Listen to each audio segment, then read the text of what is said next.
A desgraça da mulher pelada. O nome desta infeliz criatura, que surgia na quaresma, aparecia somente pelas madrugadas. Contam que era uma mulher muito alta, muito feia, cheia de rugas, vinha com os cabelos soltos em desalinhos, possuía 2 enormes olhos, bem reluzentes, brilhavam muito, bem esbugalhados, e aparecia muito para os jovens madrugadores, assustavam muito.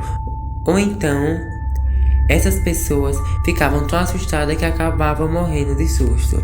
Bom, pessoal, esse foi uma lenda de hoje, tá? A lenda bem curtinha, mas eu espero que vocês tenham gostado. Um beijão e até a próxima. Tchau!